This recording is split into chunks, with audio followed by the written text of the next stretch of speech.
Hello আমার সকল মিষ্টি প্রিয় বন্ধুরা, তোমরা সবাই কেমন আছো? আশা করি খুব ভালো আছো। আমিও খুব ভালো আছি। তো আমি কিন্তু আজ দুপুরের রান্না নিয়েই চলে এসেছি। তো এই যে দেখো, আজকে কিন্তু করেছি আমি বিট গাজর ভাজা, ডিম গাটি কচু দিয়ে ঝোল। তো এই দুটোই কিন্তু আমি আজকে রান্না করেছি। আজকে আর বেশি কিছু রান্না করিনি। এক জায়গায় নেমন্তন্ন আছে, সেখানেও যেতে হবে। তো এই যে দেখো, এই রান্নাই আমরা করেছি আজকে দুপুরে।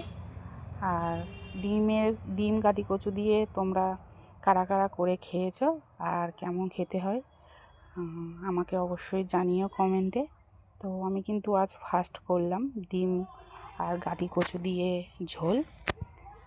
আর ওই যে বিট গাজর ভাজার সময় আমি কিন্তু একটু মটরশুঁটিও দিয়ে দিয়েছিলাম, যেহেতু মটরশুঁটিটা খেতে আমার খুব খেতে ভালো লাগে।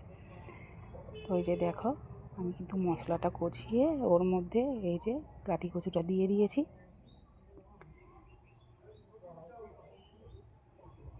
তো সবাইকে শুভ দুপুর।